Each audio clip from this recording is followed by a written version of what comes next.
जागो हिंदू जागो, कब तक अंधविश्वास पर जियोगे और कब तक मरोगे। देश में कथावाचकों, भगवताचारों और तरह तरह के जादू टोना मुहूर्त आज की बातों में फंसकर लोग अपनी जानें गंवा रहे हैं।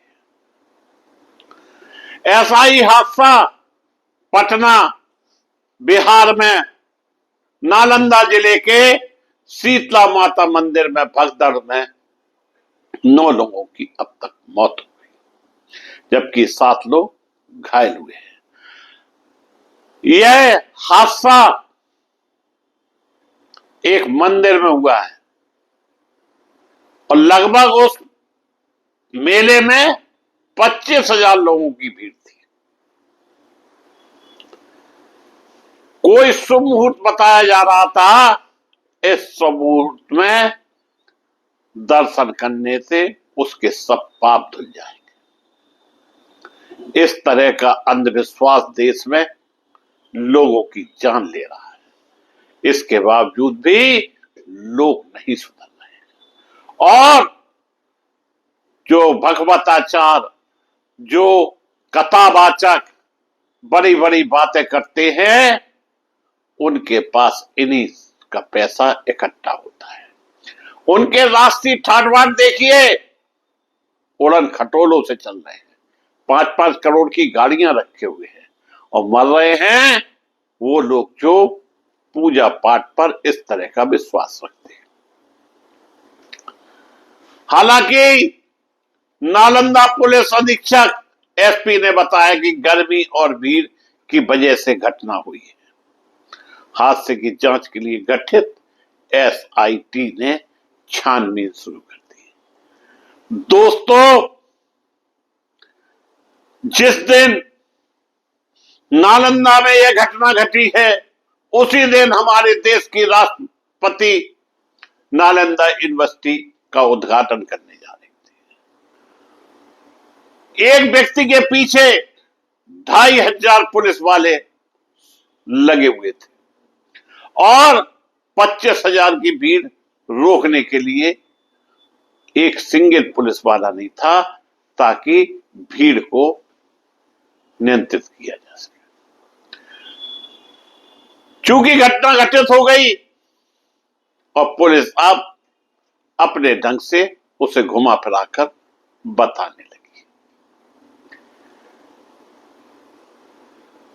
जो लोग मरे हैं उनके परिवारजनों के मुंह शांत कराने के लिए बिहार सरकार ने समझौता 6-6 लाख रुपए और केंद्र सरकार ने 2-2 लाख रुपए देने की घोषणा कर दी। यानी कहा जाए, अव्यवस्थाओं का बोलबाला रहा, इसके लिए कोई जिम्मेदार नहीं। मरे तो उनके मुंह में पैसे ठूस दो ताकि यह मामला शांत पड़ जाए। वहीं एसपी भरत सोनी के अनुसार अत्यधिक गर्मी और भारी भीड़ इस हादसे की मुख्य वजह रही। उन्होंने बताया कि ठंडे पानी में स्नान के बाद जब महिलाएं मंदिर परिसर में प्रवेश कर रही थी, तभी दम घुटने और पानी की कमी के कारण कई महिलाएं बेहोश होकर गिरने लगी। इससे अफरा तफरी का माहौल पैदा हो गया और भीड़ बेकाबू हो गई, जिसके चलते यह दुखद घटना घटी। एसपी ने बताया कि हादसे में 9 लोगों की मौत हो गई। भीड़ में दबने से श्रद्धालुओं की मौत हुई, जबकि एक पुरुष ने अस्पताल में दम तोड़ा। उन्होंने कहा कि मंदिर में पहले से चौकीदारों की तैनाती थी, लेकिन इतनी बड़ी संख्या में भीड़ आने की पूर्व सूचना नहीं थी। मामले की गंभीरता को देखते हुए एसआईटी का गठन किया गया। एफएसएल टीम भी मौके पर पहुंच गई और सीसीटीवी फुटेज की जांच की जा रही है, जैसा कि हमेशा होता है। दोस्तों, चाहे वो इलाहाबाद के कुंभ का मामला हो, चाहे उज्जैन के कुंभ का मामला हो, या फिर तिरुपति बालाजी में मंदिर का मामला हो, भीड़ को नियंत्रित नहीं किया जा रहा है और इस तरह की घटनाएं पूरे देश के मंदिरों में घट रही है। उन्होंने स्पष्ट किया कि किसी भी तरह की कोई लापरवाही सामने आने पर सख्त कार्रवाई की जाएगी। जिलाधिकारी कुंदन कुमार ने बताया कि घटना के बाद तुरंत राहत और बचाव कार्य शुरू किया गया। मृतकों के परिवारों को 6-6 लाख रुपए मुआवजा दे दिया गया है ताकि उनका मुंह बंद हो जाए। अब तक 8 में से 7 मृतकों की पहचान हो चुकी है।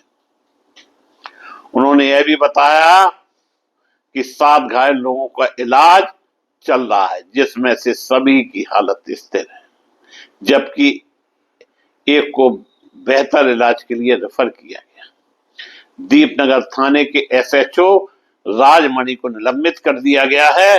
मृतकों की सूची रीता देवी, बिहार शरीफ, रेखा देवी, नूरसराय, अनुष्का देवी रहुई, क्रांति देवी नवादा, देवंती देवी इस्लामपुर, मालो देवी हिलसा, चित्ता देवी रहुई, क्रांति दीपनगर, गुड़िया देवी सालूगंज मोहल्ला के रूप में हुई है। स्थानीय लोगों का आरोप है कि मंदिर परिसर में ना तो सुरक्षा का कोई इंतजाम था और ना ही भीड़ को नियंत्रित करने के लिए किसी पुलिस कर्मी की तैनाती की गई थी। मेले में पहले से ही जानकारी होने के बाद भी प्रशासन की तरफ से यहां किसी मजिस्ट्रेट को तैनात नहीं किया गया था, और जबकि प्रशासन अपनी बलाई को टालने के लिए गर्मी पानी फलां ढिकाकर बात कह रहा है। हमें समझ में नहीं आता है कि देश के अंदर इतना अंधविश्वास क्यों, और इस अंधविश्वास में वही लोग मारे जा रहे हैं जो कि जरूरत से ज्यादा पूजा पाठ में विश्वास रखते हैं। कुछ सालों में कई घटनाएं घट चुकी हैं। कभी बाबाओं के पंडालों में भगदड़ मचती है, कभी बड़े बड़े मेलाओं में भगदड़ मचती है, मरता है गरीब, और सरकार हमेशा की तरह कुछ मुआवजा देकर मामले को ठंडा कर देती है। इसलिए अंधविश्वास में ज्यादा घुसने की जरूरत नहीं है। यह अंधविश्वास ही आपकी मौत का कारण बनता है। इस समय देश के अंदर कथावाचकों, भक्त और भी कई तरह के आयोजन, जिसमें विभिन्न धार्मिक कार्यक्रम आयोजित होते हैं, इन सब में बड़ी कमी है। प्रशासन भी आंख मीच कर इनको इजाजत दे देता है, जबकि प्रशासन की जिम्मेदारी बनती है कि किस कार्यक्रम में किस ढंग से उन्हें इजाजत देना है, और अगर कार्यक्रम बड़ा है तो आयोजकों की भी जिम्मेदारी फिक्स होना चाहिए, उनको भी सजाएं मिलना चाहिए, जिससे इस तरह के हादसे रुक सके। मैं मुकेश उदयनिया पुनः आप सभी को धन्यवाद देता हुआ अपनी बात समाप्त करता हूं।